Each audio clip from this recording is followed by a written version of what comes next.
From one interaction to another, we take forward the various things and we build on it.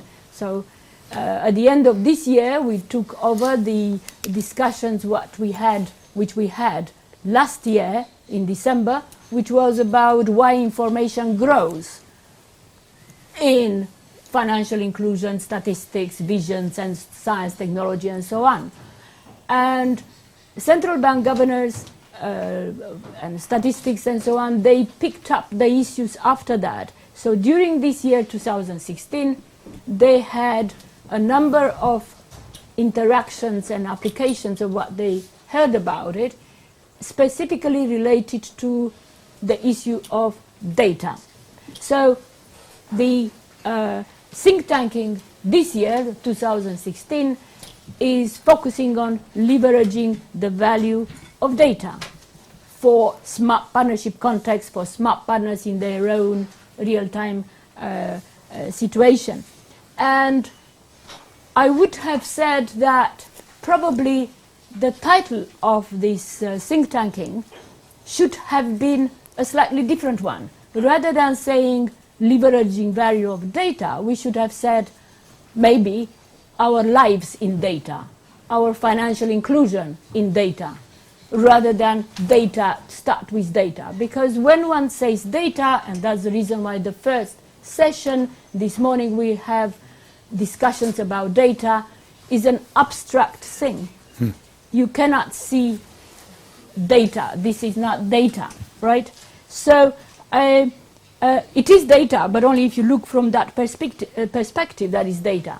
So we have this morning this ability, which we experiment with, of people who are present at the CPTM hub, interveners, but people who are virtually present in Washington, in Dar es Salaam, in Paris, and in Kuala Lumpur, in Gaborone, specifically invited as lead think tanker interveners or commentators because they are involved in various initiatives. But the greatness of this hybrid interaction think tanking is that we had the ability of broadcasting the interventions and the comments, and to invite participation, watch, listen, and make comments, emails, text, or on the phone. Of all the, if we can go back, please, a little bit, yeah, all these smart partners, CPTM smart partners at large, companions and fellows, with the blue kind of group, there are about 900 or so actively involved in the CPTM fabric and networks. And in particular within that group, the CPTM Smart Partners inclusion, 6 inclusion initiatives, for which networks have evolved, and networks which interact, the yellow ones, they are also able to watch, listen, connect by phone or email in each session. And then there are the interveners, some virtual and some at the hub present, including a presence of CPTM smart partners who are with the chairman and a few directors who are I'm going to introduce at the end so that we could start. So I think the best thing we could have happened to us is to have the governors in June and July wishing to understand a bit more the value of data because of the financial technology that they are being exposed to in the last few years. And here in the library, when they wanted to discuss about this, particularly for instance about blockchain technology, and to understand what it is, one quick way of doing that is to try to see how this blockchain technology in relation to financial transactions, to see it. Now, you can't hear it, you cannot feel it, but you could see it. Why could you see it? And that is where the data visualization issue came about. Imperial College has a data visualization center where you could see various financial transactions and so on, which are being able to be connected and to make sense of what is taking place globally. Yeah. So we had the ability to invite Professor David Hahn, who is fortunately for us not only professor of mathematics at Imperial College, an emeritus professor of mathematics, but actually he is held the chair in statistics for many years. He was president of the Royal Statistical Society, and he is the chair of the board of UK Administrative Data, or maybe you'll correct me if you're still that, Administrative Data Research Network. And here is where I'm already using words, digital keywords, which David will have to explain to us. So he is, in short, a data scientist. And yet this is, how does a data scientist look like? It's like David. What does a data scientist do?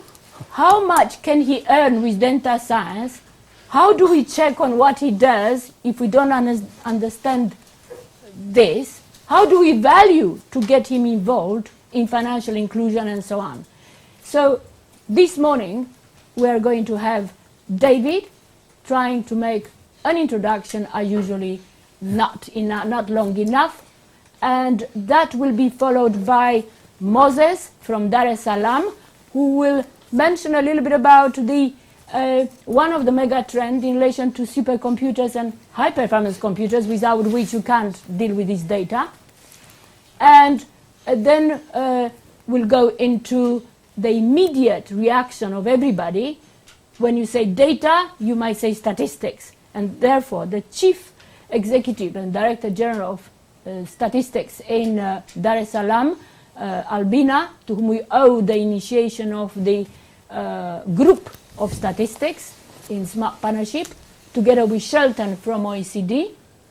And we were very pleased just a few days ago to have a counterpart, more or less, for David, who would want to share with us another way, or a way, his own way of seeing the data and statistics, and that is Ty. Ty is in Government Accountability Office in Washington. Right now he's at home. It's about 5 o'clock in the morning, but he's prepared to share with us. So, David, could you please go in? Great. Thank you very much indeed.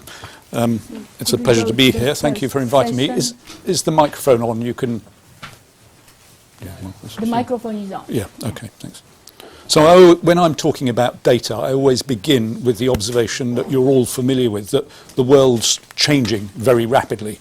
Smartphones, iPads, social networks, social media, all these sorts of things. The bad news is that that isn't going to slow down. The changes are going to get faster and faster. The reasons for that are primarily two. First is electronic data capture. Data are, in the old days, you used to have to use a clipboard to record data or something, like go out and interview people. Not anymore.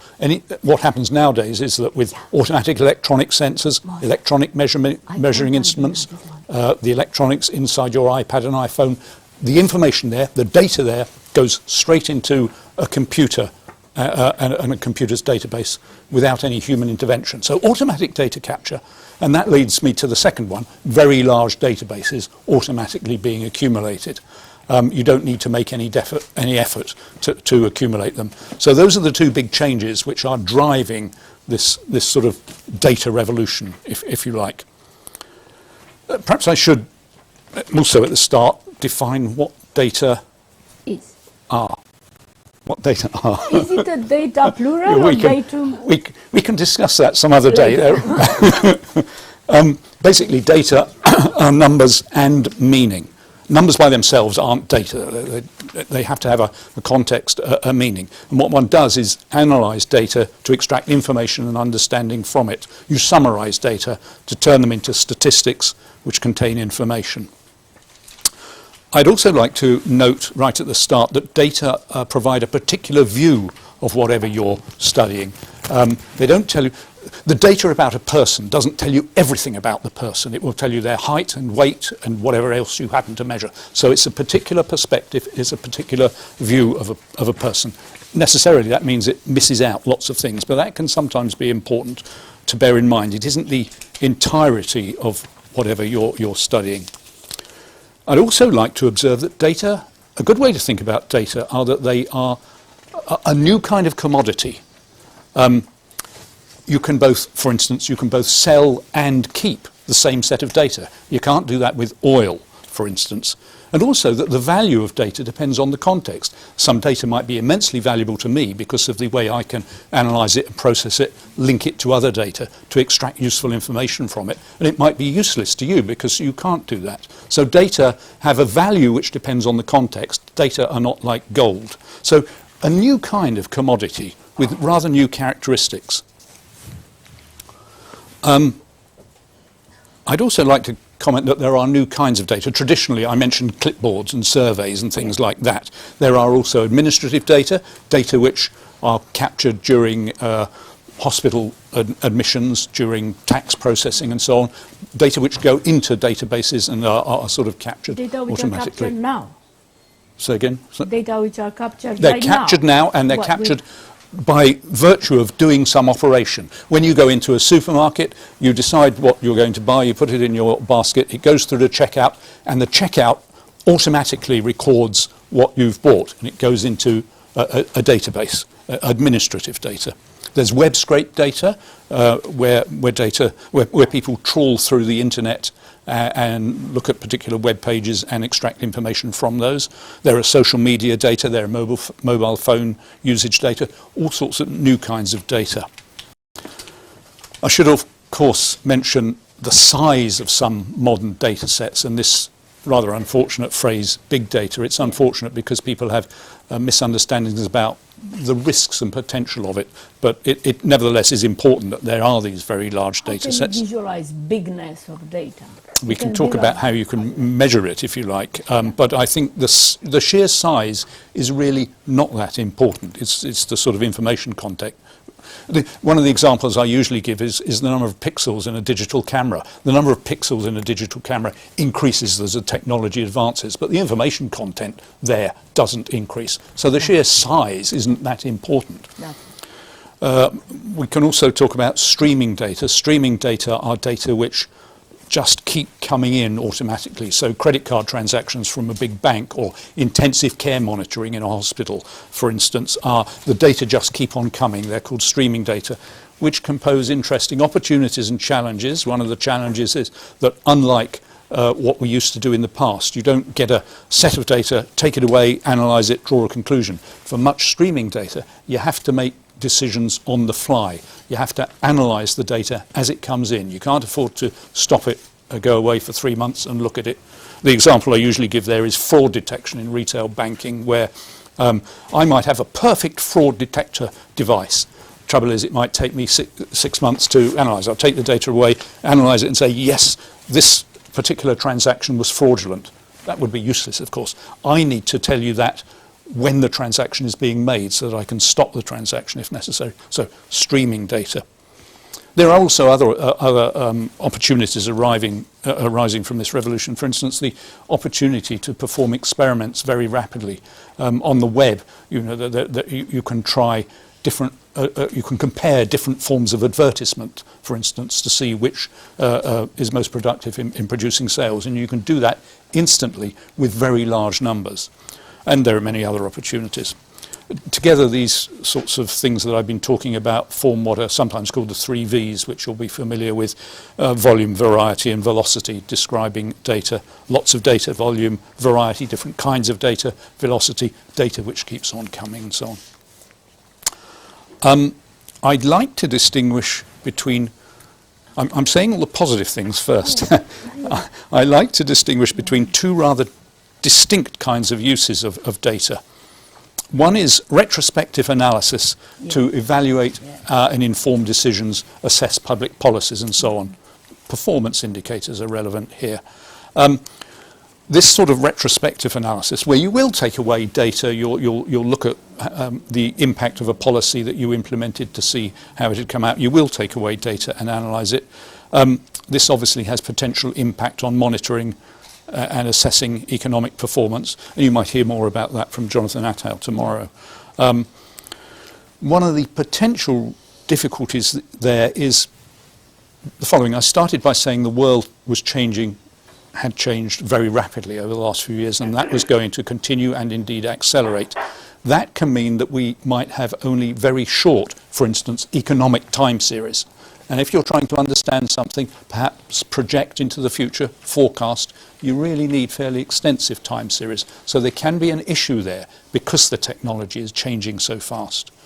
So that raises issues of whether certain economic or social indices and time series are sustainable.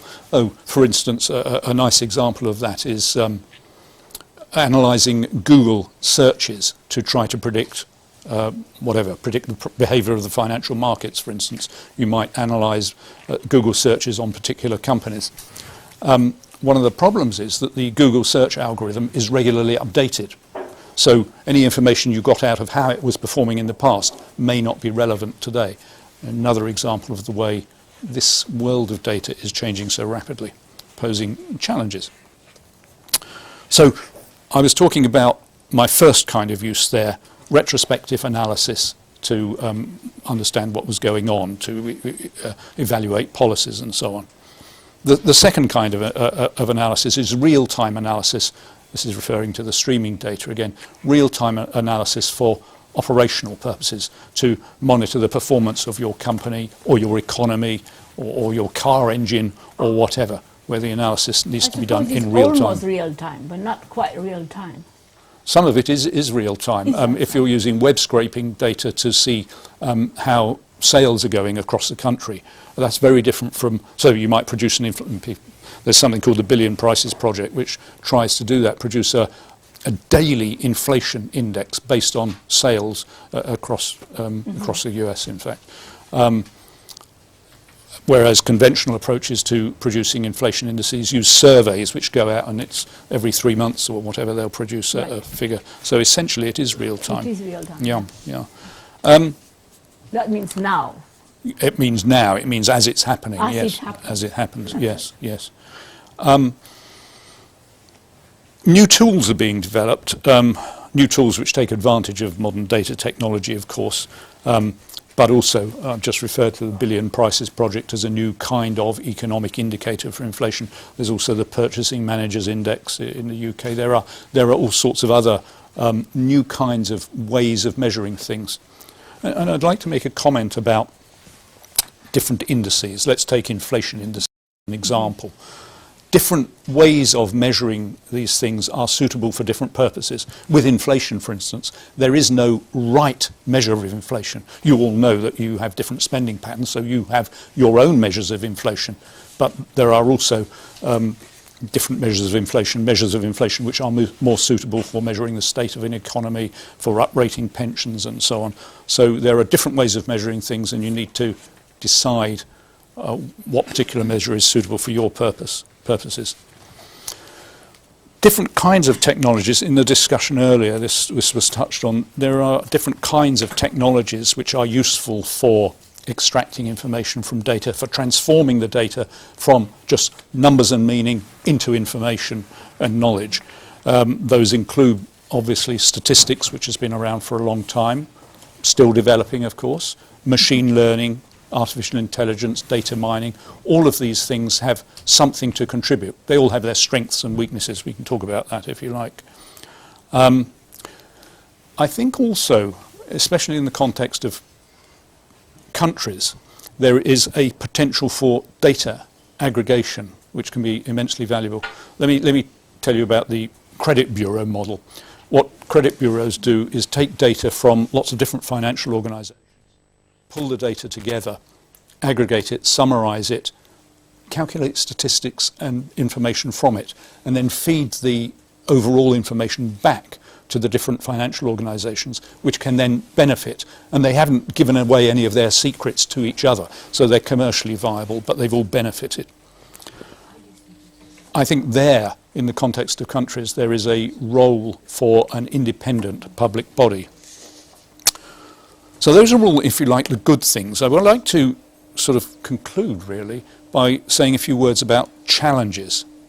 A perennial challenge is one of data quality. Even if data have come from, for instance, electronic financial markets, there are always issues of data quality. You should always assume that no data are perfect.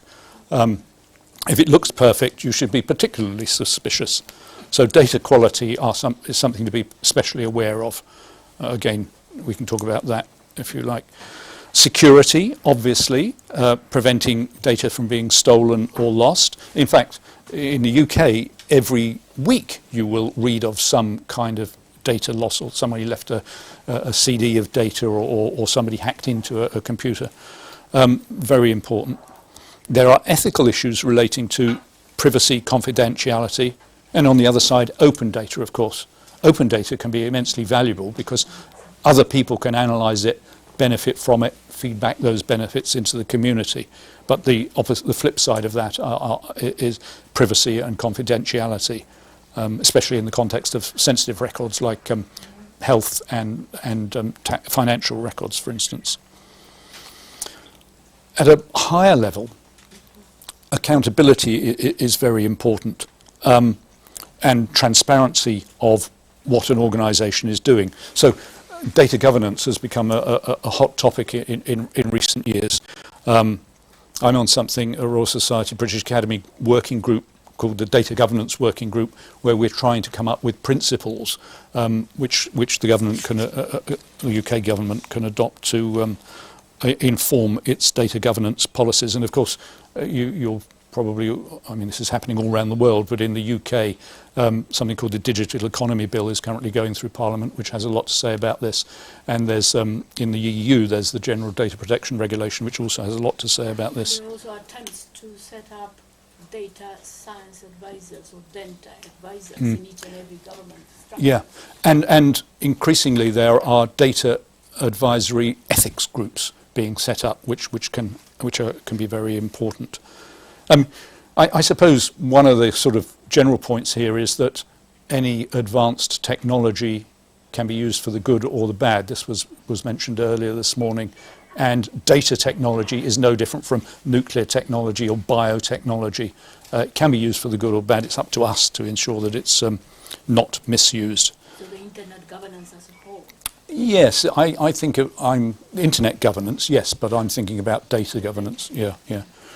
And I think one of the important opportunities there is to set up independent oversight bodies, bodies which do not report to government, but report to, in the UK, it's report to the Parliament, of course, so that, you know, they're independent of government, so that to try to remove the temptation to distort things, to choose particular indicators which might be appropriate for particular almost purposes. Like the national statistics, like the central banks, degree of independence. Indeed, and that's right, and stressing that independence is important. And I'd like to conclude with something which is sort of pervasive throughout all of this. I've described some of the potential, the advantages, what's going to happen in the future. I've described some of the challenges, but one of the big challenges, if we're going to do any of this, is overcoming a skills shortage. There aren't enough competent data scientists around. Yeah. If you look at the figures for youngsters applying to do degrees in data science, statistics and so on, they're going up very rapidly. But of course we're at the start now, and the need for these things is ahead of the skills supply. So I'll conclude on that point.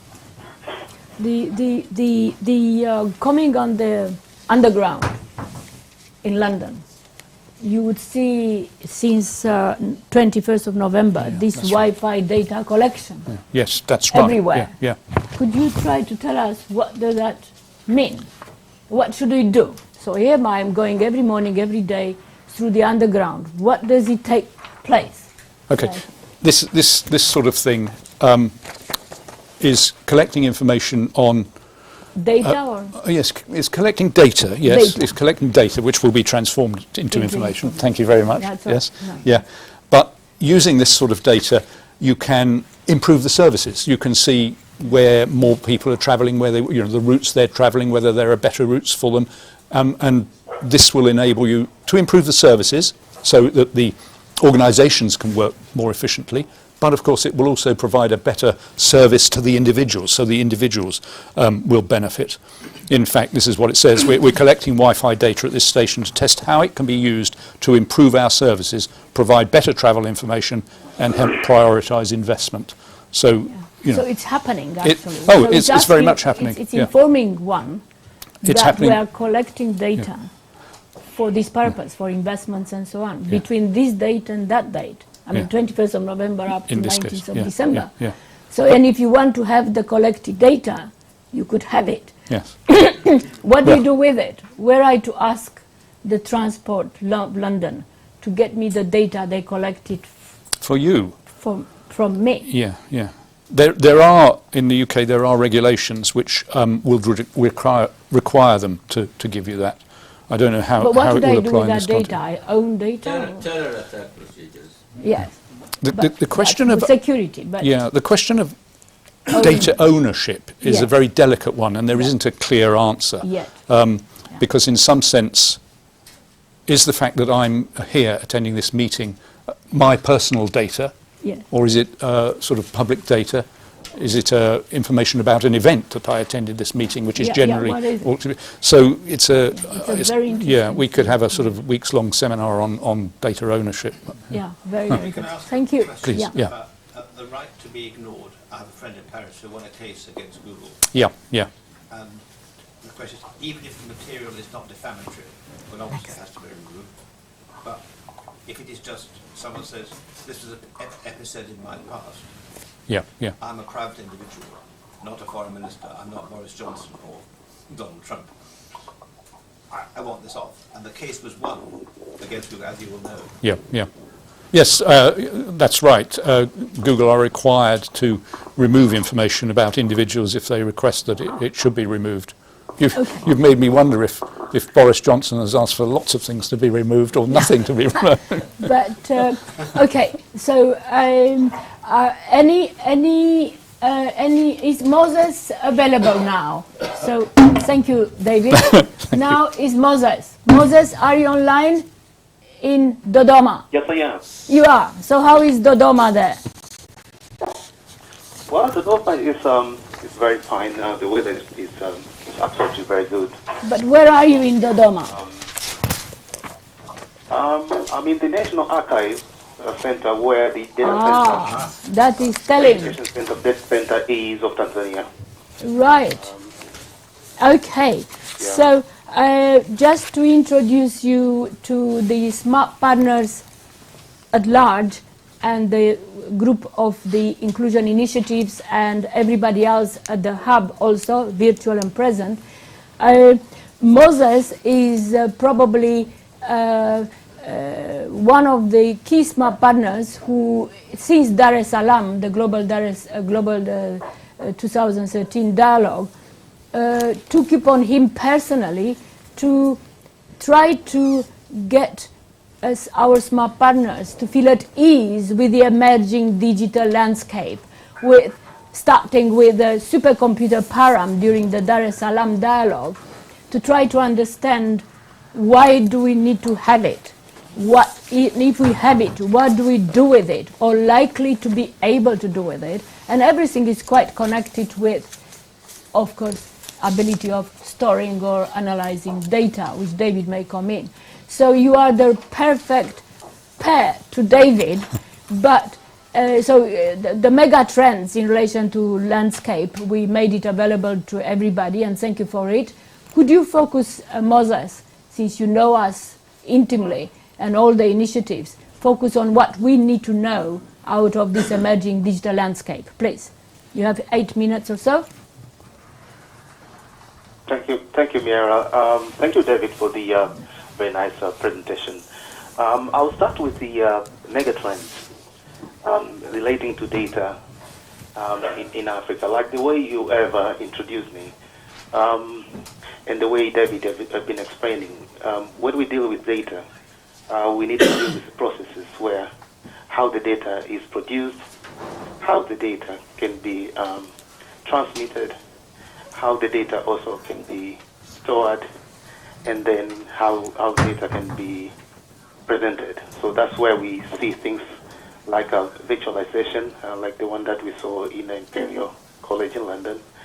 And also we have to look at a role of other infrastructure which facilitates all those four processes to take place. So I will start with our usual technology that we have been discussing since Dar es Salaam here, about the supercomputing or supercomputer. That in the way that we are living today, and based on what David has presented, is most of the processes that he explained needs an infrastructure. It's in that an infrastructure which can enable data to be processed. We need to have an infrastructure which can enable data to be captured. Also, we need to have an infrastructure that can enable data to be stored and accessed at any time.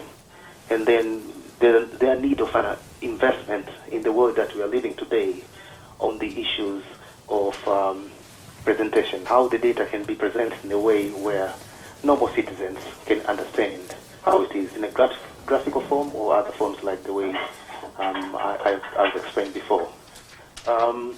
When we look at the context in Africa, there are nowadays number of countries that they've acquired supercomputing technology. And to just give you the list of the countries, Moses, there were only about 2 or 3 3 years ago. 3 years ago. 3 years ago, there were only about 2 or 3 countries besides South Africa. Yeah, sorry. Tanzania and Exactly. one other. Absolutely. But if we focus ourselves on SADC, of course I'll explain all of Africa, but I'll start with SADC. Is South Africa. They have actually the biggest machine. They have already break the boundary of pecascale, so they have a very massive system over there. The system number 2 in terms of size is in Zimbabwe. Namibia now. In the university, yeah. Lesotho. Mm-hmm. Yeah, Zambia. In Lesotho.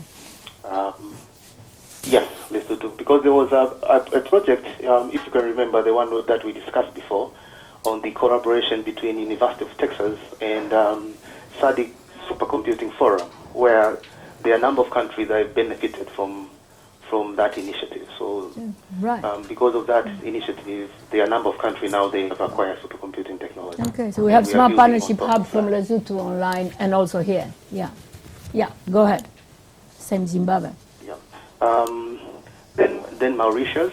And when it comes to transaction processing systems, Kenya, they have a massive system which is dedicated for financial transactions. It is dedicated for M-Pesa, where it performs the same thing. It's the system, it's a technology of IBM, captures the data, process the data that facilitate M-Pesa transaction to be done, and analysis of the data, and also presentation of the data to people who are interested of it. So if you look up in the SADC area, the footprint of supercomputing is moving very fast. There is another very interesting development, which you can remember, the African Open Data Conference, which was done in Dar es Salaam last year, where there are a number of countries which have started to adopt the initiative of open data, where the requirement of that is we need to have data aggregators, like the way David explained on that. And if I look at the case of Tanzania, is we have our national data center, where all data they'll be captured over there. In the part of the regulations, there are regulations which are developed, they're underway, where the issue of open data that can be included in the governance of the technologies that are involved in data. And also the Open Data Initiative has been adopted in many countries. Of course, there are some challenges which we need to work on them, and I think this kind of challenges can be a very good discussion in the smart partnership think tanks. For example, the coexistence between Open Data Initiative and the issue of data protections, because those two regulations, they oppose each other. So these are the things that we need to, I think, to discuss much better on how we can make sure that data are protected, but at the same time, people to allow to access data for the social and economical development. But Moses, Other countries that Moses, could you just a little bit on Tanzania, an application of, because, for instance, the issue of land and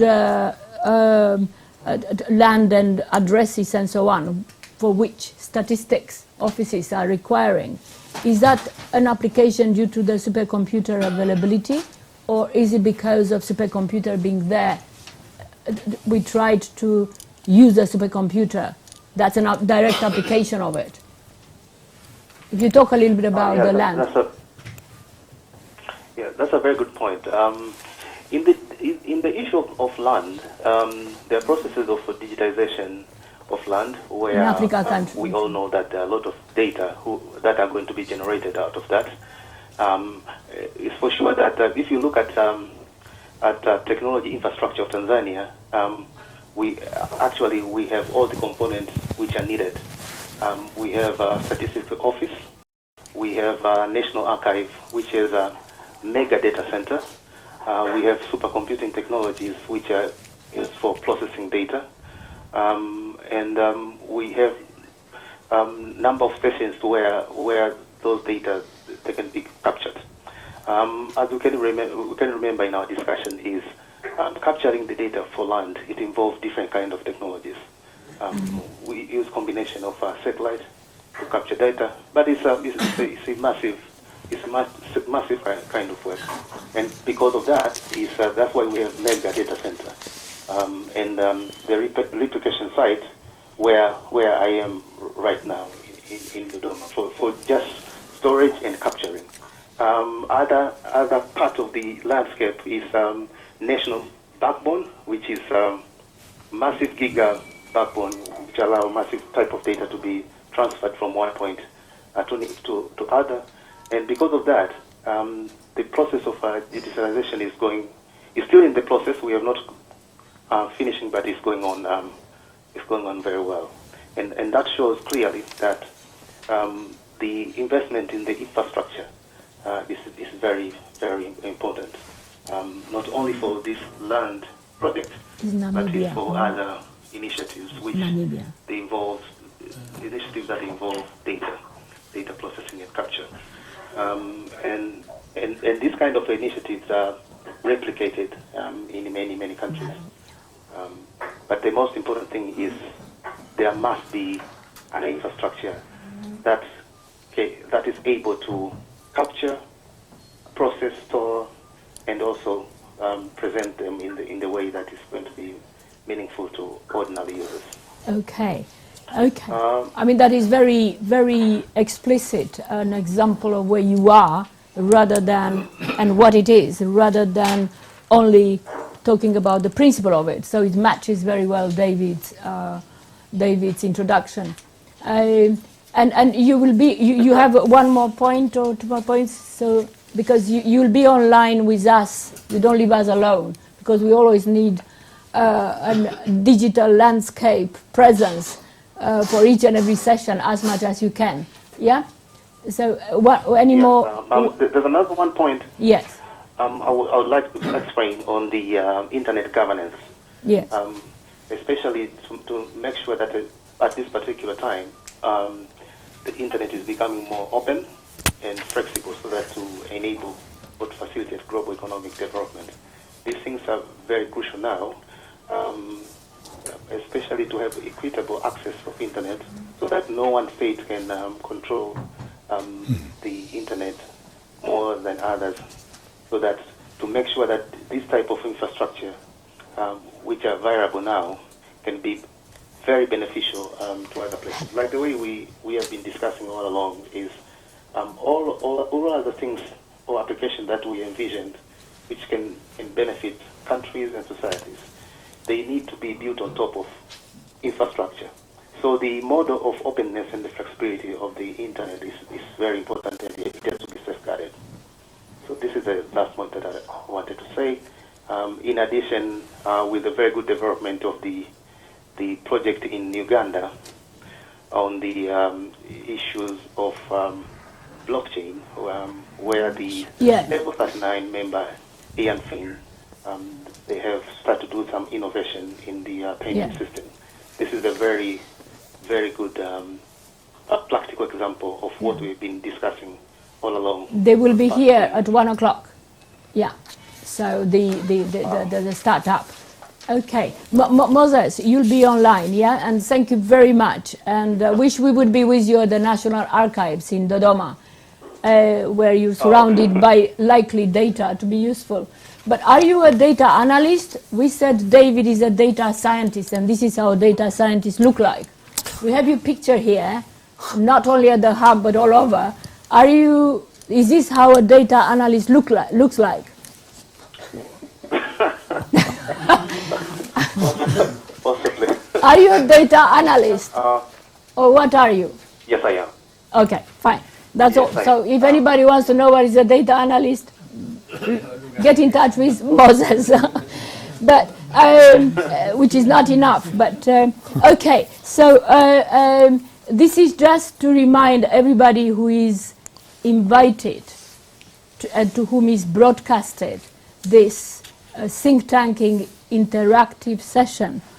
They are all the smart partners that are engaged with CPTM, about 900 or so.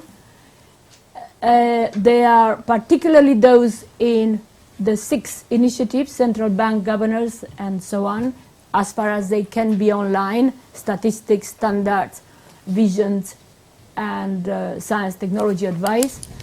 And just to let you know that I would have liked right from the beginning, about an hour ago, to say good morning to Namibia. And again, in Namibia, in Windhoek, is not 6 o'clock, which is a time when TV starts with Good Morning Namibia, when smart partnership is being talked about it sometimes. But Namibia team, who is in Windhoek in front of a very large football screen, I understand, screen, at the school of SWAPO, where the former Deputy Prime Minister, the current rector of that school, is together with so many Swazis who, at the beginning of the week, Monday, they've been again together to launch and to the 75 or so trained caterers from the informal settlement, Katatura, outside Windhoek. And we've been again on the screen, in touch with each other. Monday morning, it was so successful that everybody wanted to participate today and tomorrow, and this screen is made available. People want to understand the data, the value of data at the informal settlements, as well as in the political parties like SWAPO and in the government itself. So thank you very much to Namibian team, and I would like now to introduce Tai. Tai, you are actually in Washington, yeah? And I'm here. Yes. I'm awake, bright and early. Thank you for having me. Okay, and when you say I am here, it's like you are here with us in space. You happen to be in Washington, but you are here with us. Like I am right there with you. Fine. I have my own tea right here. Fine.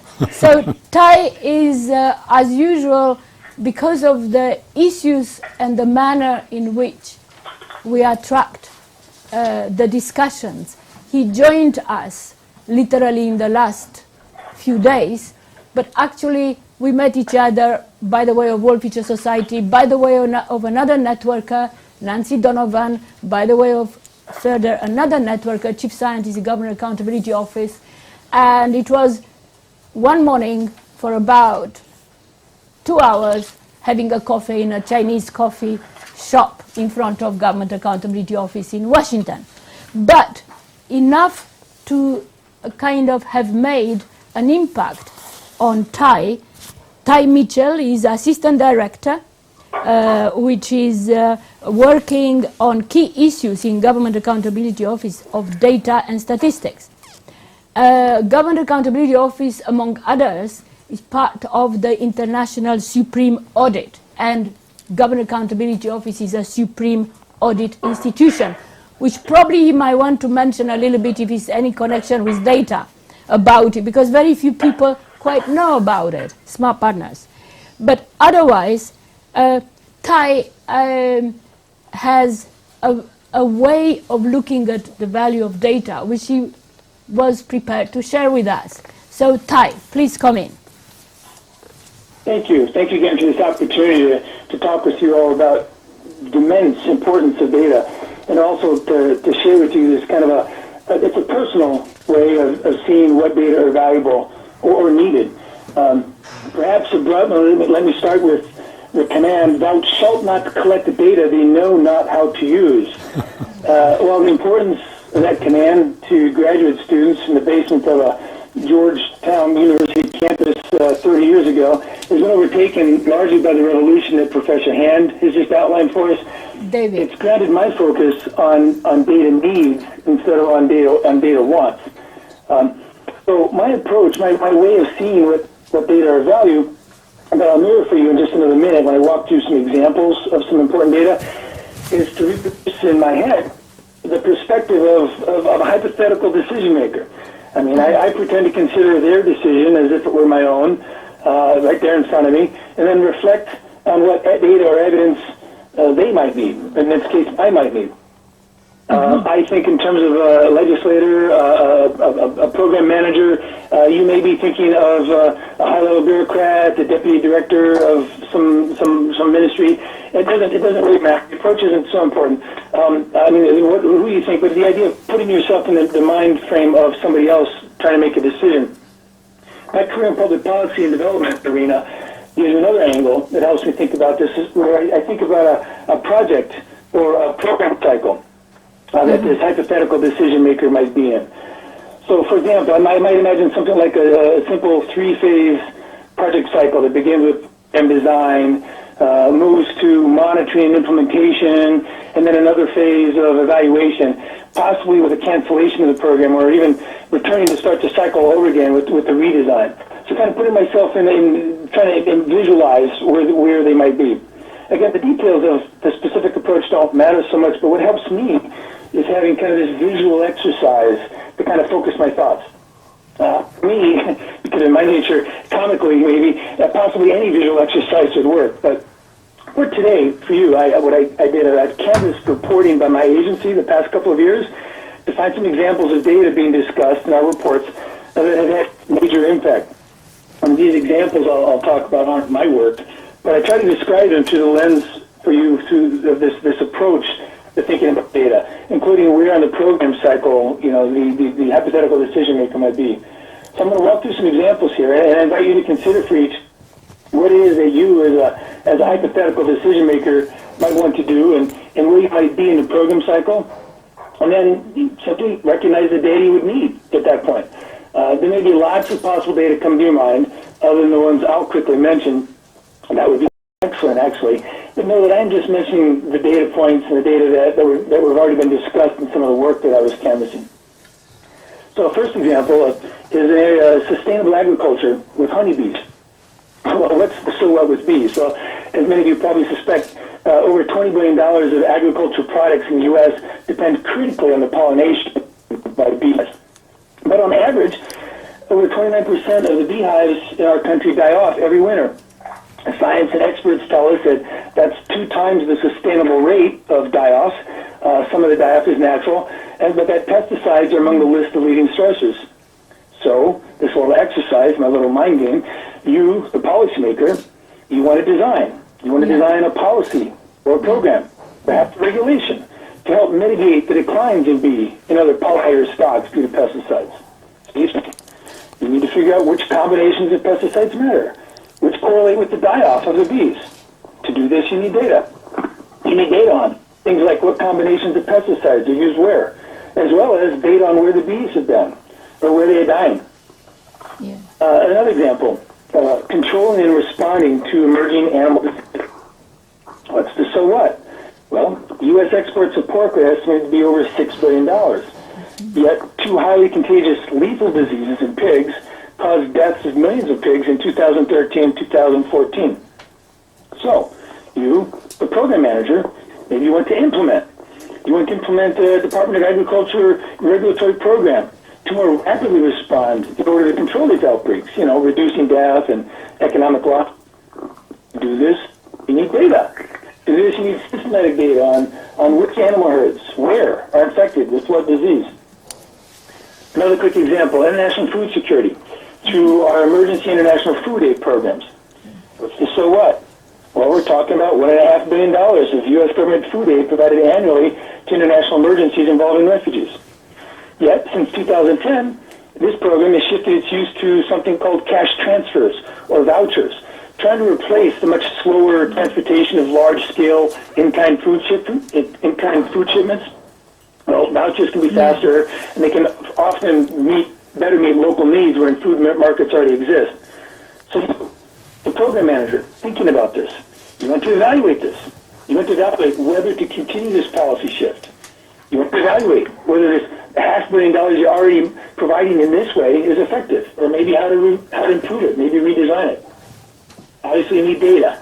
You need data on the local prices for commodities, which commodities the vouchers are used for, the quantities of commodities that the vouchers are used for. In this case, in this study, we were looking at the number of beneficiaries, the gender, and some of the age data were already being collected, but these other data elements were missing. Climate change. What's the so what? Well, I won't waste your time with that, but science and experts say there are actions that farmers can take to reduce carbon emissions. Yeah. So, another policymaker. You want to design an agriculture outreach program to educate and incentivize farmers to adapt. To do this, you need data. Data on farm-level economic costs. Data on farm-level returns on specific adaptations. Data on specific behaviors that reduce emissions. For example, research on the extent of plowing. And you know who's doing these and what the results are. Everybody's interested in climate change, so I'm going to give you one more quick example there. You as a program manager maybe want to implement something like a national climate information system. Perhaps like the one in Germany, the Netherlands, and the UK already have. Those are the systems that GAO studied in this report I was looking at. To do this, you need data. You need authoritative, locally focused climate data. You'll also need quality standards and technical assistance, but the data are key. Domestic food security is another area that's gotten a lot of attention in the U.S. What's the so what? The U.S. government spent over $13 billion in grants to our states in 2013 alone to help pay for a couple of programs. A school lunch program serving about 30 million kids, and a school breakfast program serving about 13 million low-income children. Yeah. This is an essential component of these children's food security. Yet eligibility in these programs and the reimbursement rates for these programs to the schools, they're set federally. And they generally don't even consider geographic differences in the cost of living, across states or within states. You, the policymaker, you want to redesign this. You want to make this program more efficient. You want to get more bang for the buck out of this. You want to deal with this one-size-fits-all eligibility rule. To do this, you need data. Yeah. You need data on the local geographic differences in food prices, wages, labor market conditions. One more example, last but not least, income and food security for the elderly. What's the so what? Well, in the U.S., over 30% of the Americans over 65 years old can be described as low income. That's less than 200% of our domestic poverty level. And over $1 billion in grants from the federal government to our states targets special support for this population. So again, you put it on the hat of the policymaker. You want to evaluate. You want to evaluate the extent, the effectiveness of all these programs that affect the elderly population. To do this, you need data. You need on age, data on income, comparative poverty levels. You need data on elderly access to transportation, data on functional impairments reported by the elderly. Data. Now, I want to be clear with you that the ease with which I found these large-scale impacts of what otherwise might be mundane data within my agency's reporting it's not because my agency is full of quantitative nouns. It's not because we're a bunch of econometricians. Yes, I'm a econometrician, so if my picture's on the screen, that's what an econometrician looks like. Or even data scientists. Indeed, I often feel the pain that Professor Hand warned about, in terms of the growing data scientist skills gap. No, this isn't an agency or even my professional bias that brings these things to light. These topics, these data examples, are easy to find anywhere because, data matters just so much to these big and tricky, if not sticky problems. I think it's obvious that it may simply be the nature of the beast in this world's big problem. With the clock here, as my time is running down, Yes. I just want to make 3 quick more comments. Yeah. Personally, I find, in terms of thinking about data, it's very helpful to step into another's mind, much like the whole partnership that you're part involved in does. It really frees up the thinking, but it also helps me ground it and focus on what is needed. Secondly, and more globally, wherever you may be in a program lifecycle with your own work, whether you're designing, implementing, or evaluating, without good data, there are large programs, sectors of the economy, health, food outcomes, and even global climate change at risk without that data. Lastly, and perhaps rarely, I just want to observe that, yes, there's challenges and costs of getting useful and quality data, but the cost of data is a topic for another think tanking. Yeah. Thank you for letting me share with you, Mihaela. No, that's excellent, and probably you should always come at 5 o'clock in the morning. You're free of any other impact of any data, and I think I may, unless you have the book, I'll recommend it to you for Christmas. Dear Data, you're in love with data. But it's a very interesting interaction between 2 people for about a year on data, which I'll come back to it later. But thank you, Ty, and I think there are quite a number of policymakers or people who are assisting policymakers, like, for instance, at the hub, Dr. Boniface from Cameroon in Foreign Affairs and President's Office, and those who are online, probably former Deputy Prime Minister in Namibia, and many others. So it's very, very useful as a complement again to what David started, a way of looking at data within the policy making.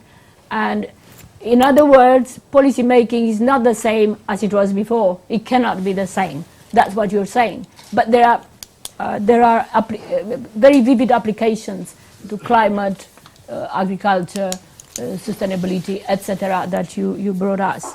And thank you, and you're going to be online. But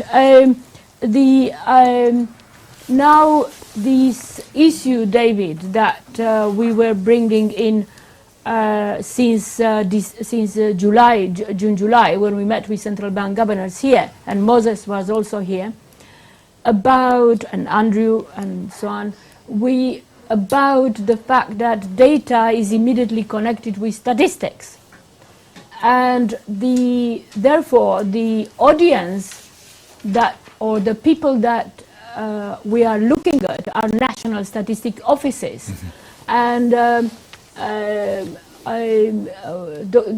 Director General Albina of Dar es Salaam, she's in a cabinet meeting, President in Dar es Salaam is there. She will come a little bit later than, obviously, she will make a point that the data and statistics is relevant. But we have Shelton online. Who is Shelton? You are online, Shelton? Yes, I'm available. Okay, you are right. So Shelton Kanyanda is an expert in national statistics offices systems. Sorry, and he himself was in Malawi, very much coming from Malawi, and has the experience of an emerging country. But for a number of years, he has been not only coordinating national statistics systems from OECD Paris, but also being part of the Smart Partnership Group in relation to bringing in the issues of data and statistics. So he's supporting the National Statistics Initiative, and recently they had, OECD had in Dar es Salaam a national statistics peer review, which among others also touched on wouldn't be useful to have also not a review but a session on a national statistic office to induce the thinking of the use of data, both as a governance of a statistics office, but also processes and all the rest of it. But Shelton will be talking to us, and maybe you touch a little bit also on Albina, because you've just been there while she's in the cabinet. Shelton, please. Okay. Thanks, Dr. Smith. And well, if you're telling me Dr. Smith, I should introduce you as Dr. Kanyanda, but go ahead, that's Shelton. fine. That's fine. Go ahead. So, yes, I think it's quite interesting already from the presentation by Professor David. I think I just want to build Yes. on what Professor David has just presented. I think it quite links very well with what I was trying to present. And probably bring in what tie the policy kind of space, because that is where statistics are very visible and they are required, the policy infrastructure for decision makers. Go in, please. Yes. No, it's we have seen different kinds of use of statistics. So, as you may see, I think we have basically based most of the decisions based on the data, which has been the traditional way of collecting, or I should say releasing data. So we have really been using the census, the surveys, as the numbers. So actually, as of now, I think the 2020 round of census, population and housing census, is almost underway in developing countries, which is trying to emphasize that we have been using numbers for decision making for most all the years. But now, as you can see, in data, there's also a component of weight. Data can come from weight. And I think, as you can see, most of the political presidential elections now, just by weight, people are able to analyze where is this person aligned to. So just analyzing the words that have been used, that's data already. And from those words, we are able to already say that this person is directing, his direction is towards these kind of policies. So these are modern, or these are more recent ways of just extracting statistics, data from the words that people are talking on a daily basis. And then we have also come to an extent of using measurements. I think we used to use the traditional way of collecting data in the agriculture surveys. We used to have measurement, we used to have a rope to measure the size of a garden. But there was some improvements. We went on to use the GPS. Now we could just walk around the field and collect the measurement, the size of the field. But now we have even moved to using the satellite images. So we've not necessarily being on the ground, but we're able to measure. Shelton, when you say we, does it mean national statistic offices can be we, or could be we? By we, I think we should say we complement, because there are efforts that are moving towards that. So there are very selected national statistical offices that have moved to that extent.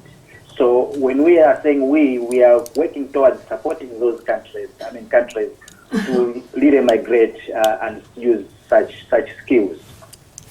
And I think if you can see recently the use of environmental statistics, which is increasingly becoming very, very important.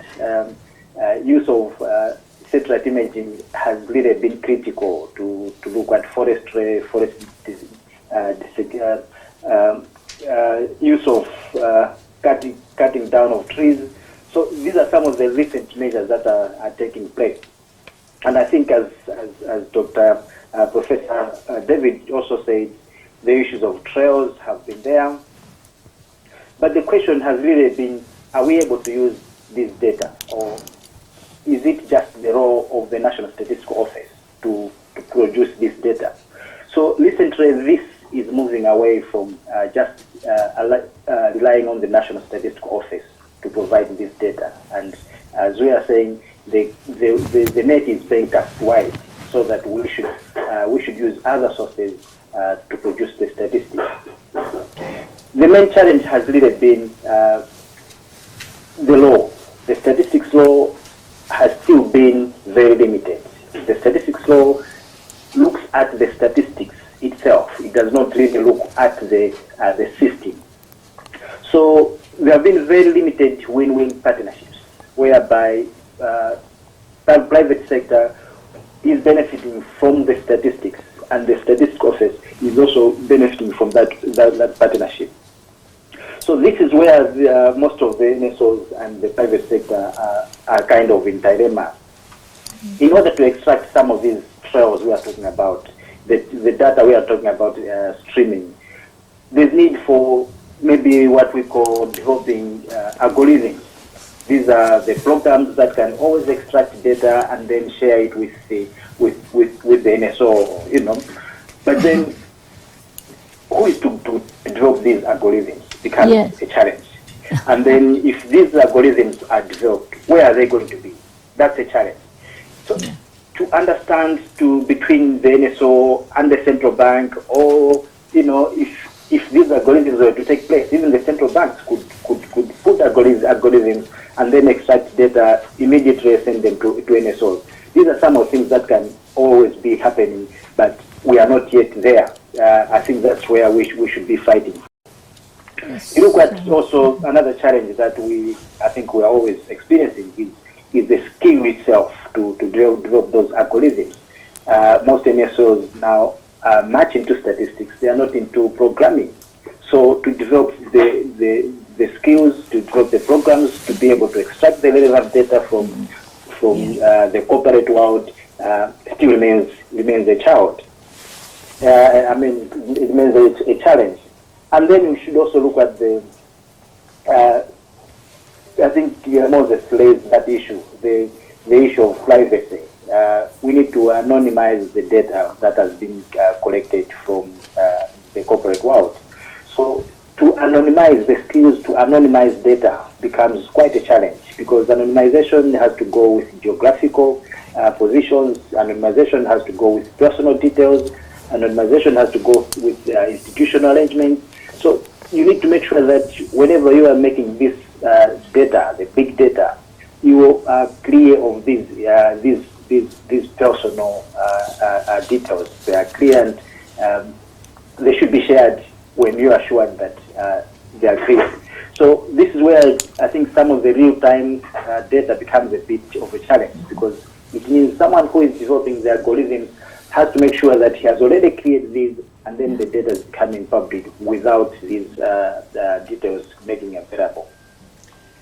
And also, slightly we have to think about the use of statistics itself. I think I agree with the presenters that sometimes the use of statistics depends on already preconceived ideas. If you want this to follow your direction, you may analyze data in that way. So you see, when we say data is not gold, yes, it's true, but at the same time, I think the way data is becoming more and more important, data is also another gold, because look at the political arena. If everyone wants to have news and everyone wants to have the figure, where is this political, where are the elections going to, So data is becoming more and more critical and more becoming more precious. And I think we as statisticians analyzing this in real time is something that we really need to make sure we are heading towards. And then the statistics law itself, I think this has been quite challenging. The statistics laws at the moment, they are still looking at mostly individualistic level. You coordinate, should say maybe vertically. They are not there to allow coordination across the system horizontally. So most of the statistics produced, they are used by the very, very same people, and they are not reaching out to other partners, other stakeholders who could also be benefiting from the statistical system. So I think that's what I would really want to present. But just Shelton, very quick, your time will be off, but because you are kind of trying to fit in a little bit what Albina might have said. She will come back before, if she's out of the cabinet. We can get a little bit, a few minutes outside cabinet meeting. But the Smart Partnership Inclusion Network with a number of statistics offices, like from Uganda, in addition to Dar es Salaam, from Cameroon, from Rwanda, Zimbabwe, South Africa, I think Swaziland, am I right, Zungu, Moses, and probably from Lesotho and so on. I mean, the national statistics offices, not only in Africa, but because you're probably more au fait with that, are you likely to see that the initiative could make some kind of impact with the various issues that are being discussed during this think tanking? Because it's not only the statistics groups, the network, that are likely to benefit to be together and build up on it, but the financial inclusion, as you remember, the central bank, the governors, as well as the Bureau of Standards, the national visions groups are going to benefit if the national statistics offices network is going to start being more aware of the leveraging data, type of issues.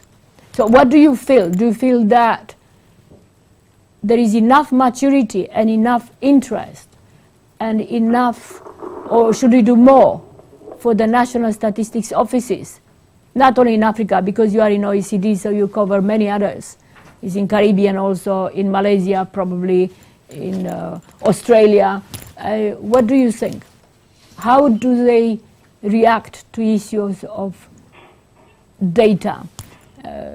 Besides the fact that Sustainability Development Goals are requesting National Statistics offices to produce 200 and how many indicators? You didn't mention that very diplomatically.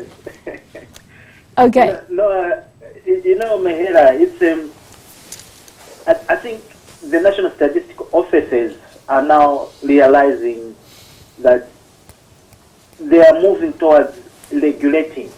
They are no longer just them producing, but they are moving towards regulating the statistical system. And by that, you realize that they are becoming, acknowledging the existence of all these other players in the system. So the central bank is there, it produces its own data, but that data has to be used within the statistical system. So the issues of open data governance, open data, it has to be applied within the central bank. And then that data has to be applied within the statistical system. So there was a time when the NSOs were limited because of, one, the law, and also the other institutions were also limited because they were guided by their own law, and then they were producing data just for their own use. But now they realize that it is not just them that need the data, it's the system that needs the data.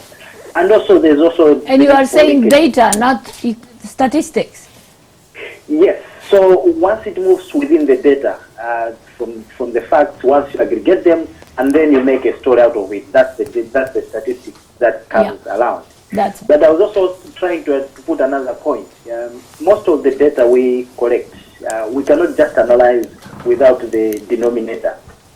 So in order to have the denominator, we we normally rely on the NSO because it conducts the censuses. So the censuses, once we have the data from the census, we are able to analyze these other data from other sectors because they become the numerator, and then the denominator is from the census. So we cannot do without the other. That's why the partnership becomes quite critical. So that's my approach, that even in the countries, that I think it's not just in Africa, but you see the interest. In the Philippines, the use of community data has become quite varied and it's becoming part and parcel of the system. Community data, whatever is happening, let's say people are being buried in the graveyard, their details are taken on board, and this becomes part of the statistical system, and they create mortality rates from such kind of data. And just one other thing, a question, so that we have a discussion as soon as we finish this, your input. Obviously, if you remember Sir Charlie Bean, Professor Bean, when in his review of the independent review of the UK economic statistics, one of the main points that he was making was that even the notion of, I have to be careful, David is looking at me directly, not virtual, the economic statistics, the nature of economic statistics itself, because of data, is changing. And probably, and in addition to the processes, the way it comes about, and the speed and all the rest of it, the quality. So it may be possible for emerging economies to evolve particular, special, contextual economic statistics, which represents your own economy and your own dynamics, rather than using economic statistics which are generically valid for any context. So I think that is probably, for me, your particular input in the last 2 years, very valuable that you made to us. You see that the nature of the economic statistics in Malawi, Botswana, Tanzania will change and can adapt to what really is the need for as statistics in making policy and helping central banks, and eventually just helping the population at large, which is the main game in town. So I don't know, probably with this. Shall we start the comments and dialogue? We manage extremely well. Albina is still to come for the first hybrid session. You see us gesticulating because I'm trying to visualize, David, all these virtual participants all over the place, and our hub team is trying to help to make sure they are online, and they could be, for instance, online probably Tom de Gregory, Tapelo in Botswana, Izam in Kuala Lumpur, Umpo in Botswana, in addition to many others. But comments on David, who introduced the issue of data and data science, and how one can look at data when you say data. Because you can't leverage unless you get some things, basic things in. Then Moses, who hopefully is online, is in Dodoma National Archives on emerging digital landscape, but particularly on the supercomputers, among others. You don't need to have a supercomputer. I'm sure he will say, and David and everybody will say, you don't need to have a supercomputer to actually, you have a mobile, and that means you already have ability to observe data and do whatever you want with it. But it's important to know that there are such hubs, analytical potential hubs, where algorithms, for instance, like Shelton mentioned, could be emerging to use, to analyze the data which is collected. And we have Shelton. So who would like to start? I mean, some comments from those who made interventions, and Thai have been giving examples of, please, starts with the participants present, and hopefully the virtual are feeling present too, because you are present online. Please. I think I'd like to thank the three gentlemen who made Four. the intervention. Four gentlemen. They were very, very professional. 3 or 4. And it's very good that we had an American, Shelton, and then we had Moses. Moses talked about, in other words... Shelton is Malawi. The American guy. But he's in Paris. Okay, Thai. the Thai American is his friend, name. okay. T-Y. The American Smart smart partner. partner. Yes. Okay. And the satellite was mentioned, which I'm sure he meant remote sensing for agriculture development Yes. and infrastructure development. Now, statistics, there are two parts in my opinion. One that 1 + 1 = 2, and that is international. But I can use the statistics in the United States maybe as a guidance for what type of pesticides I use, but I don't have the agricultural roads that take the product, especially mass To product, to the port or to the local farm. In some countries they use donkeys. So it is all relative. We have to maybe nativize statistics, because even in the Middle East, each country has a different pace of work. Some of us are lazier than others. Some of us are Is more that the advanced case in Jordan? than others. Yes. Exactly. Even Yeah. in Jordan, we used remote sensing for development for infrastructure, but then we have we lack water. You see, so every country is unique, but they can help, because we cannot speak a unified, standardized operating procedures when we talk about such, even within African countries, because Africa is as diverse or more than Europe.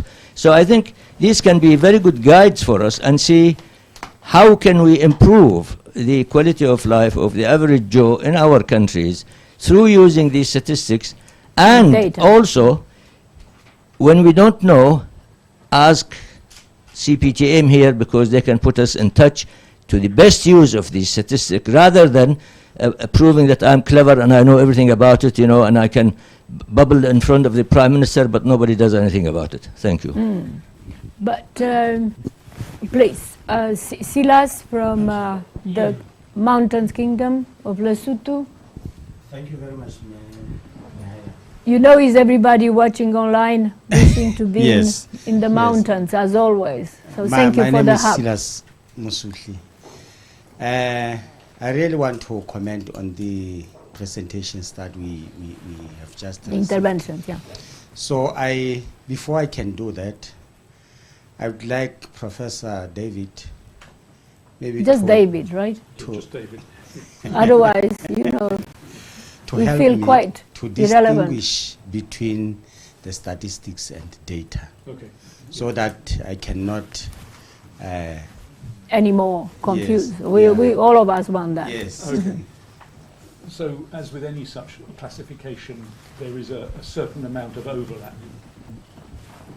But I could start by saying that data are the raw measurements plus the meaning of those measurements. So the numbers and what the numbers mean. We might have a population of people. We might measure all their heights and weights. Those numbers describing the heights and weights, and the fact that they are measuring heights and weights, and the units of which they're kilograms and meters that they're measured in, would be the raw data.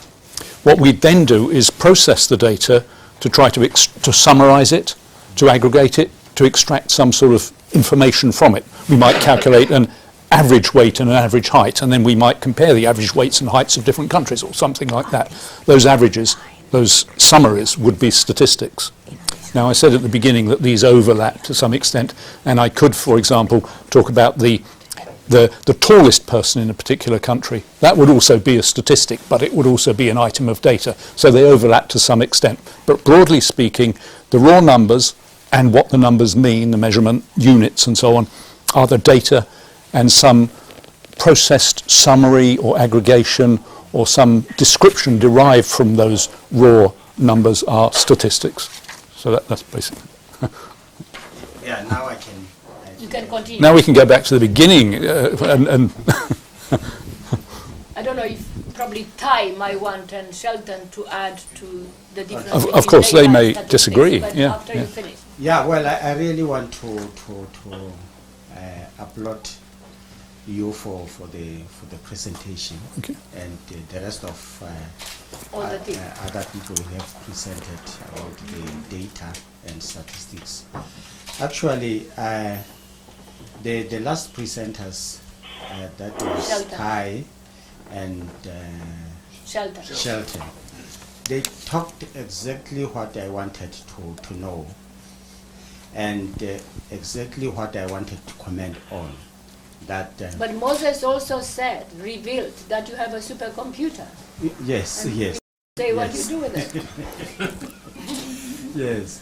So they said they actually put the data and statistics into practice, whereby we collect the data and process it and make it as a statistics that would help us maybe to plan and also to implement.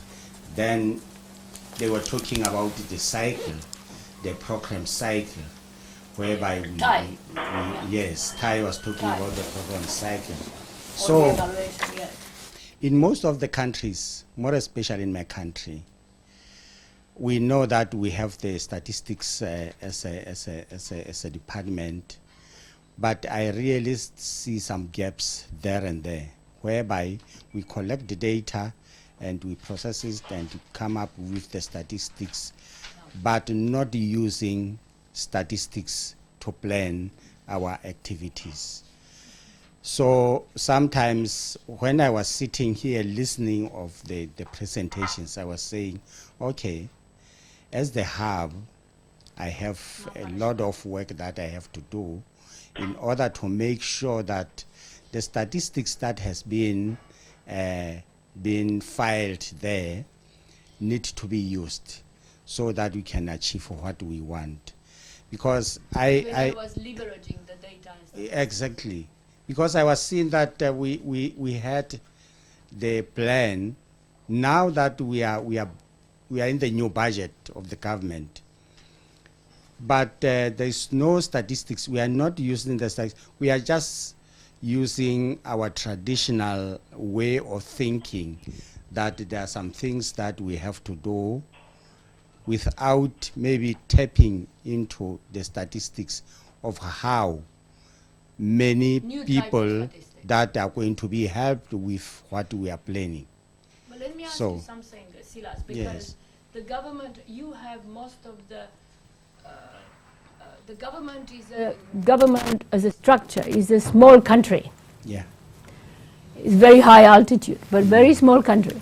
And usually there are no separate statistics offices, there are government departments.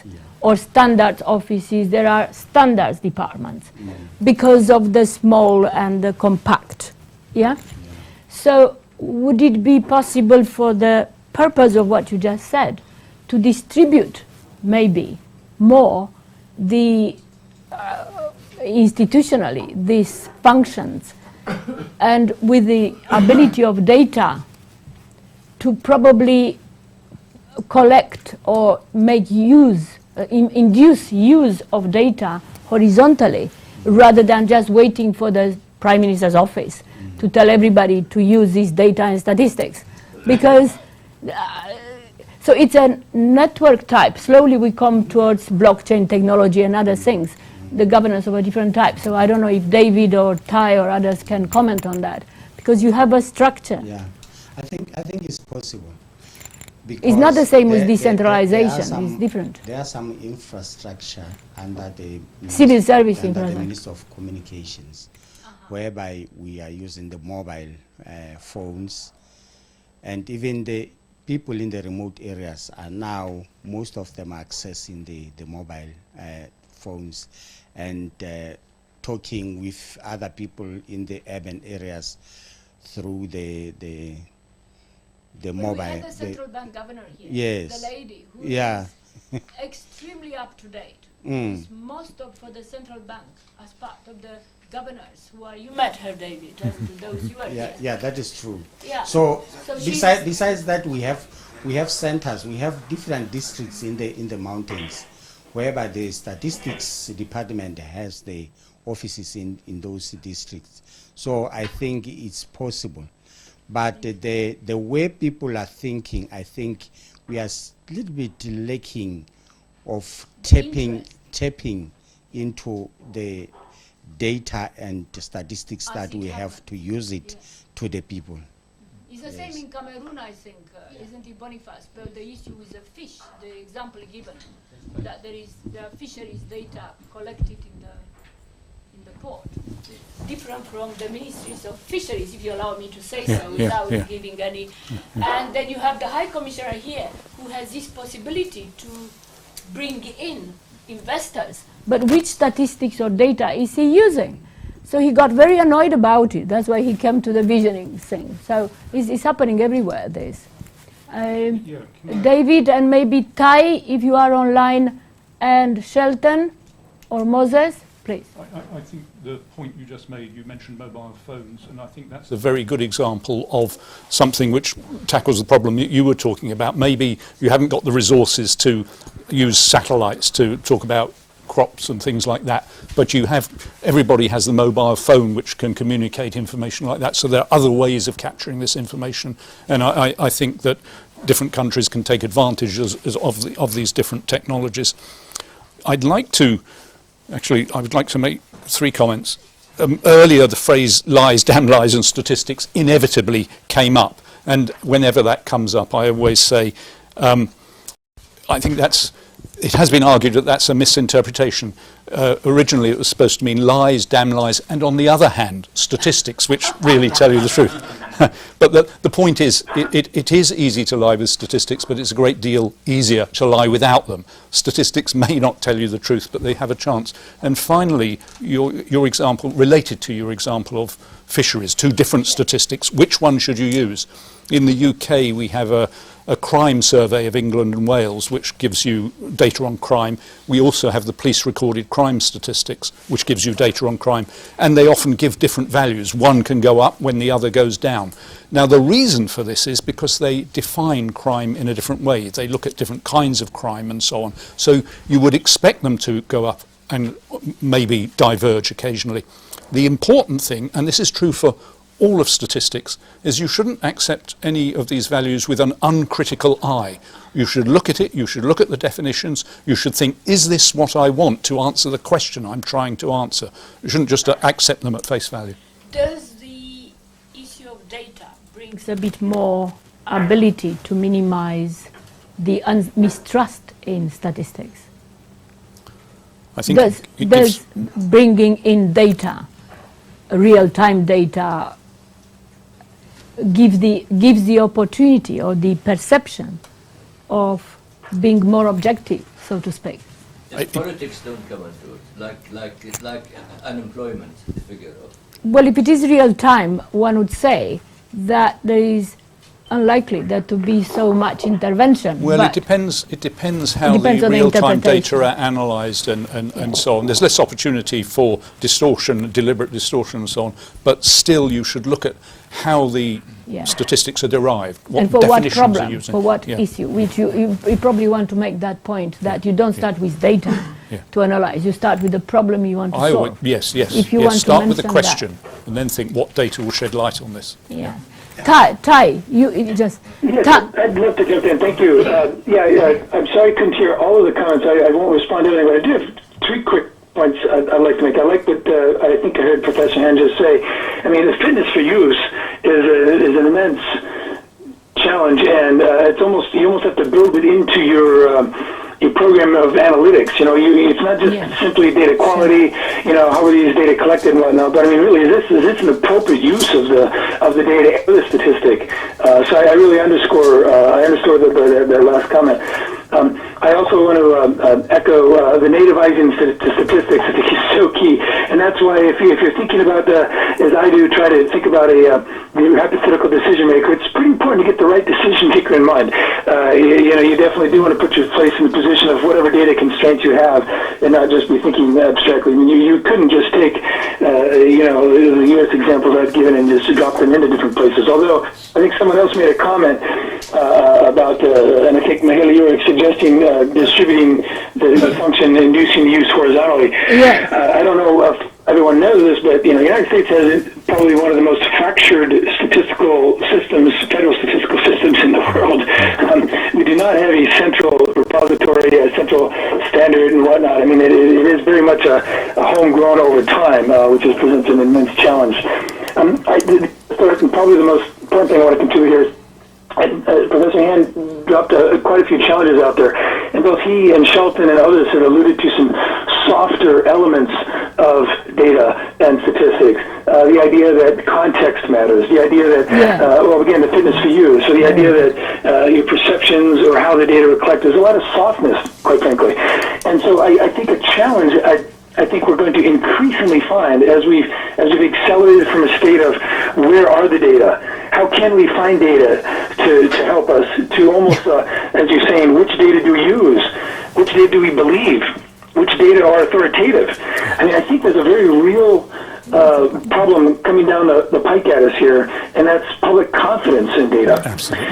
It's not a matter of not just having data to back you up, but I mean, I think we're increasingly running into not just the alternative data sets, both of which are authoritative that Professor Hand was just discussing with respect to crime.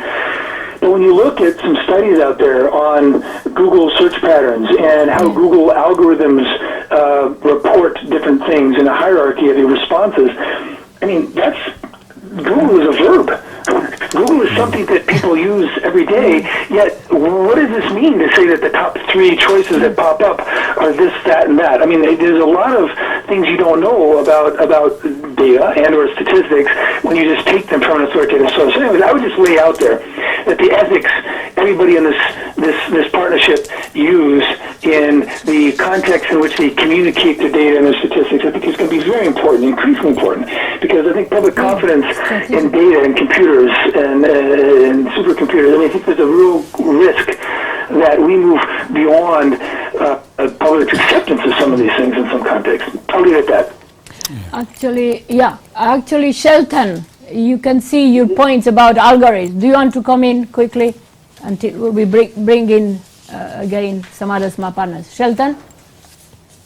Yes, I think within one of the most real examples that just happened is the issue of Ebola in West Africa. Working with Orange, which is the network provider of cell phone services, data was analyzed just to see the pattern, the movement of people within affected areas. In fact, if you remember, Shelton, it was analyzed by people specialized in complex systems. You remember we had Yanir here. Exactly. So these are some of the applicability of algorithms that we could put in place. But I think I was also trying to say that going to Lesotho or Swaziland, they comment on the use. Yes. I think whatever we produce as statisticians, we also need to motivate the users to appreciate the work that has gone behind. I was with Botswana when they were celebrating their 50th years. Yes. And they produced a leaflet of statistics over the past 50 years. Yeah. And this gives you a very good snapshot. Lekoma, have you seen that? In Botswana, from when their population was maybe 700,000 to the current situation, look at the GDP to the current situation, and this gives you a better picture of the situation in the country. And when you say 50 years, 50 it's already a figure. And then you start to break within that figure to say what has happened over these years. So when you are making policies, when you are making budgets, please think about this. You have a holistic view of a country, and I think that helps you in planning and policy decisions. Thank you. Okay, Shelton. Other observations here, we have another 20 minutes. I think we need to explore as much as we can the issue of statistics and data. In Cyprus, quite earlier on, and we'll bring you, George, a number of years ago, CPTM had an idea of trying to integrate within the national surveys statistics related to science, technology, and or environment. Yeah. Now, it was quite an issue. Now, today, were you to do that, it might be probably not as big of an issue, or maybe already data are collected, but they are not necessarily made statistics with it. I don't know. Well, there is a statistics department separate from the statistics collected by each department and ministry. Ministry of Agriculture collect their own data and they prepare their own statistics related to their particular objectives. Same the finance, same the education and so on. But since we joined the European Union, most of the data that we have to process and prepare statistics are fed into the European Union system, and they report on each country, give the statistics about the particular problem and issue. So that comes back to your country. Our statistics department now is just feeding information into the European system. Now we don't want to start discussing and they come out Brexit, with but statistics about education, performance, and agriculture and everything else, economic development and so on. But we still keep some statistics, but they appear to be of sort of second rate because the important ones are coming from the EU system, as it were. Yeah. That's very, very interesting, not about the EU and its components. but particularly about the way the aggregation of data, if it's not contextual, isn't it? Isn't it, David? I mean, I think, yeah, are we in the same boat as Cyprus in UK? We are, in a sense, all countries in the EU feed their data to Eurostat, which produces aggregate numbers. And indeed, 80% of the time series produced by the Office for National Statistics are mandated by the EU. These particular numbers have to be produced to satisfy the EU. Having said that, we'd probably produce most of them anyway for our own purposes, even if they weren't mandated by. So the mandate comes in. And probably it's the same thing, I don't know, for African Union or SADC or East African Community and so on. Lekoma. We don't have that capacity as the SADC. I think individual countries. But probably you are lucky for the time being. Yeah? You are lucky for the time being because you don't need to follow. They don't have that capacity. Okay, Mike and Andrew. Mike, you're coming from the blockchain technology and FinTech angle. Yes, exactly. So I'm coming from looking at technology and the generation of data over a long period of time.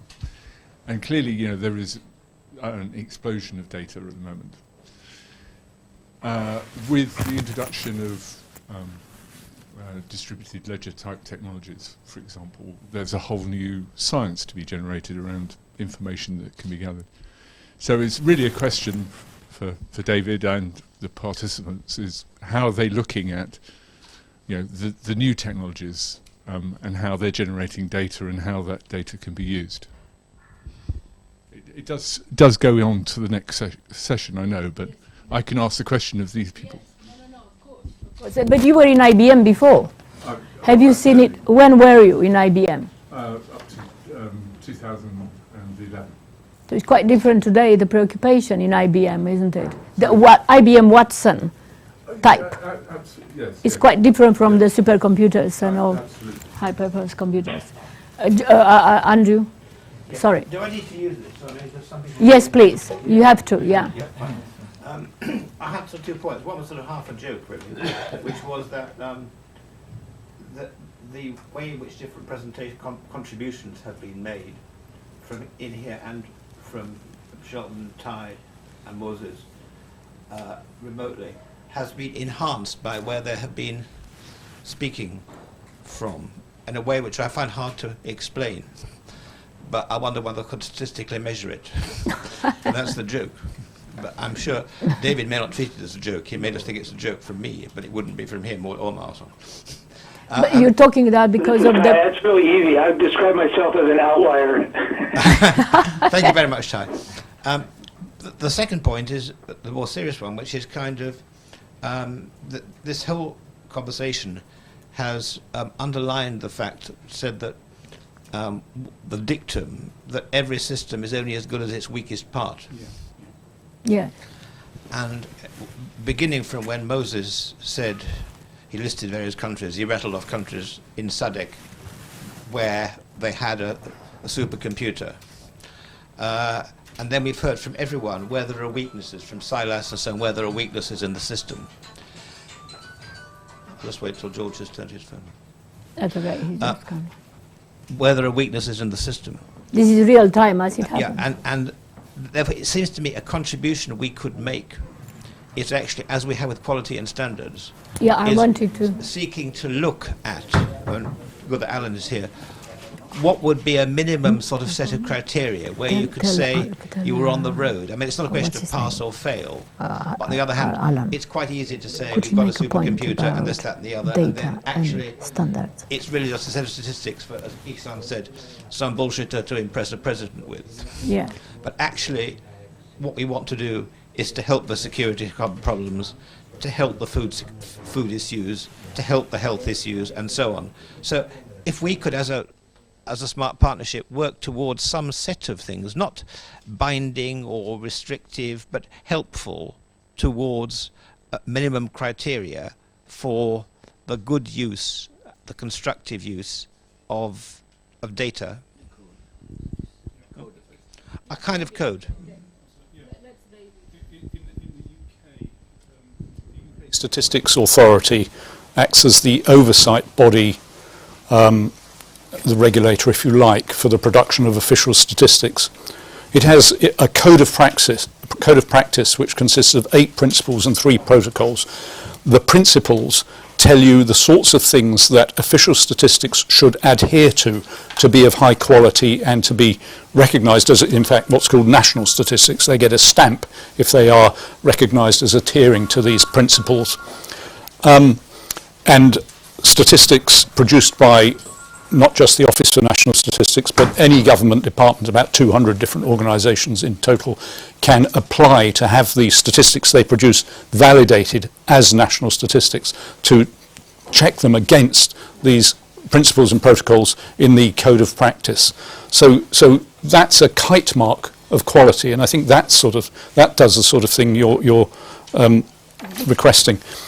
Turning to the previous question, your question, increasingly, Mike's question, increasingly data collected from other non-standard sort of sources is being used to produce official statistics. The Charlie Bean report on economic statistics recommended that administrative data and other sources of data should be explored, and indeed in the UK there's a new data science campus been set up by the ONS, a new centre for excellence in economic statistics been set up in response to the Charlie Bean report to develop these alternative sources as well as other things.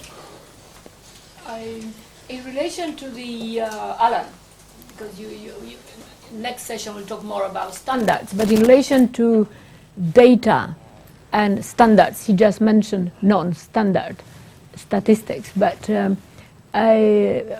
production of data. You were saying that ISO recently had a conference. You sent me a report. They had a conference, a forum, about the standards in relation to big data. So there is the question of, while one needs to understand the context within which big data is kind of leverage and so on, the preoccupation of International Standards Organization for maybe definitions in relation to big data, or maybe what is the preoccupation of standards and data? Or are the standards, that's a second question, which probably, are the standards actually a hub of data themselves? Are they are collecting data, they are using data? Well, thank you for giving me the floor, and sorry for being late. So I have not had the benefit of the previous discussion. This will be a short introduction to Just the very next short. session, Yeah. because I'm going to expand a bit more in the next session. But first remark, from the standpoint of developing economies, how does the big data revolution impact some of the major issues for development? Well, take a few currently buzzwords like cloud computing, the Internet of Things, Yeah. the exploitation of big data, smart cities, Industry 4.0, etc. All these new evolutions of the economy are based on the massive use of data. Yeah. So that it is not just a new gimmick, it is really tomorrow's economy. So capturing what, being more familiar with the treatment of data is essential when you are building a national vision, and we will discuss about that later on. Now, international standards are absolutely key for the capture, the processing, the exchange and the processing of data. And I will not expand, but there are myriads of standardization activities connected to this. And you mentioned a work currently underway in ISO and IEC, which are the two major international standards organizations with ITU. And if you just Google big data, ISO, IEC, ITU, you will come across some very interesting information about what is going on. And what standards bring are first the capturing of data. This is basic. Your PIN code, for instance, for your credit card. I mean, if you don't have an international standards to codify this, so capturing the data. Then you need to process that data in a way that you can use the exploitation of the data for your purposes. Then you have to exchange it. Then you have interoperability. And then you have also the security. So for all these aspects, you do have international standards. Some are technical for the codification, as I mentioned, the PIN code, for instance.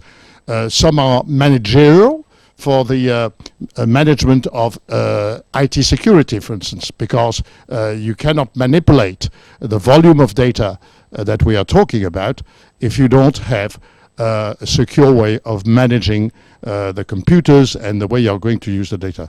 So standards are really tools to back up this revolution, which has an impact on the evolution of society and economies at large. So this, I think, is precisely where the Smart Partnership can exchange experience and information. So we will expand on that in the next session. Just a teaser for the next session. Usually data and standards are not necessarily discussed very, it is not again intuitively brought in. It is probably a bit more related to statistics. David, am I? May I just add before David takes up, because I forgot mentioning that. Of course, standards are involved in the good practice of statistics and statisticians. ISO has a very active technical committee on statistical practices. Which, practices, yes. Our chairman so might be on data practices? I don't know.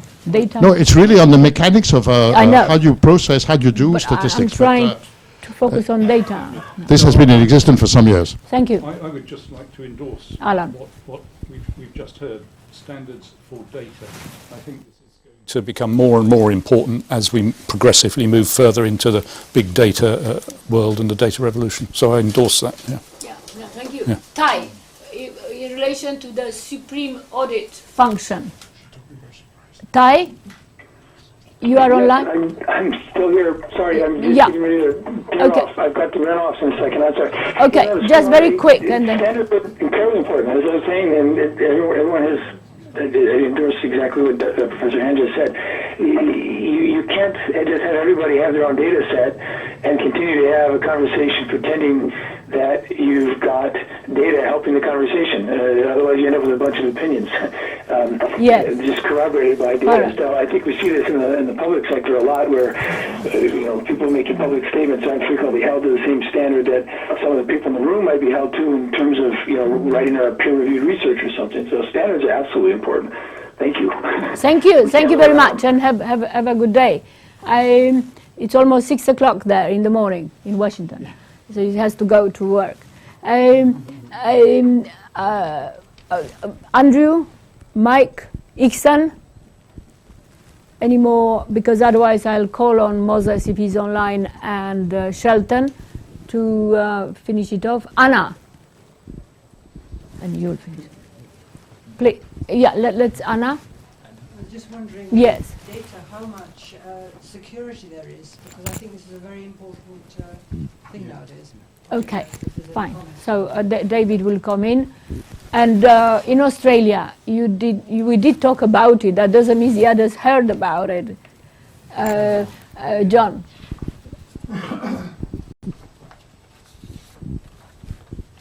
Yeah, well, John Blackshaw from Australia. I'm just on this example. We've just had a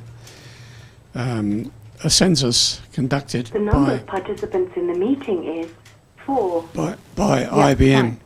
Thank you. And on the days when this census was being taken to gather this data that was required of us, the computer, in fact, central computer broke down, and only about a third of the population was able to use this automatic network to record their data, and it took something like 20 days for IBM to work out what the problem was before the rest of us could put this data into the database, which has resulted in a large-scale inquiry as to why this occurred. And as I understand it, IBM have faced a penalty for failing to do this. So, and this is big data. I mean, there's 20 million people putting in a census, status of their incomes, and other medical conditions that were being sought. But this in fact failed. I don't concede that as being a failure. Actually, I think it was a problem of the test size that was happening at the time, and it was a new boundary from our point of view that was being managed by the government, even though it didn't achieve the outcome. I'm sure the next time it occurs it will be a lot better, but it showed the difficulties in gaining access to data from a population simultaneously to give a quick result from that data. Yeah, very good. So it's thank you, David. Omar, before David comes and winds up everything, are you clear now about you were saying to us in the morning, as in previous science advisor function for so many years, distinction between data, information, and statistics, and were you to be science advisor again, would you feel better now that data is all over the place in Malaysian government or whatever it is? We haven't actually said when does data and statistics become information. Well, let David conclude on that. That's a very good question. Okay. I'd like to Please. conclude by making two sorts of points. The first is just to repeat a list that I gave at the beginning, because I think we haven't spent much time thinking about these things, and yet they are fundamental, and we were just reminded of one of them.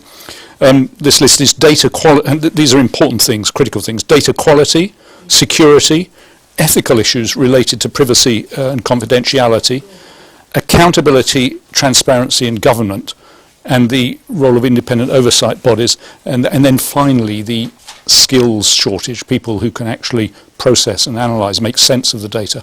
That was the first thing I wanted to say, that list. The second thing is very brief.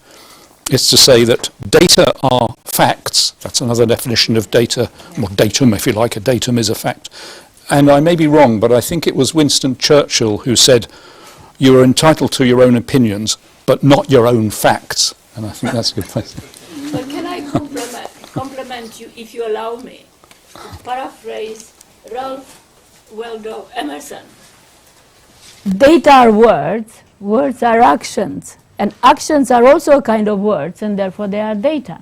I have to think about that. Well, that's it. Because, the words are actions, we know. The actions are a kind of words. But if the words, in a way, are data, because the language, we didn't touch about so many dimensions of it. So it may be that that makes the point of another discussion. But it does. We've been what have we been doing? Focusing on data as numbers, and I defined data as numbers at the start with meaning. But increasingly, there are other sorts of data, sometimes called unstructured data, which will be images or signals or whatever. And those are increasingly important. You're absolutely right. Yeah. And I suppose, Kit? Yeah, the microphone. And we'll close any moment.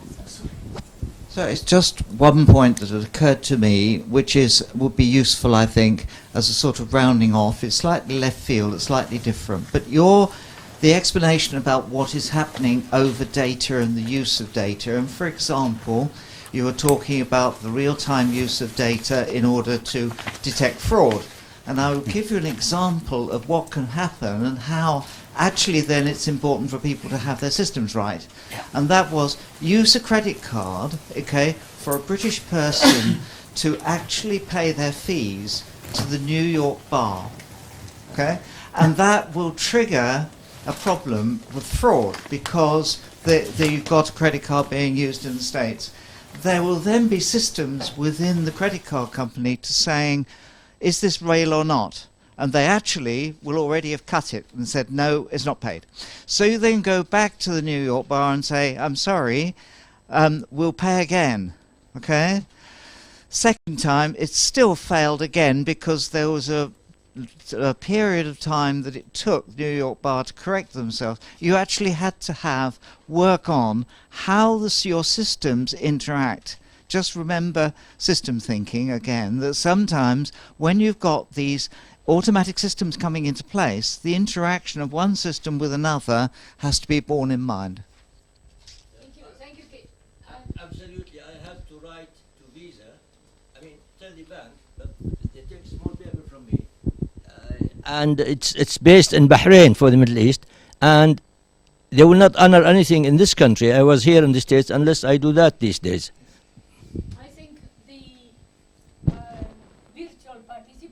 Probably would have gone either to work like Thai.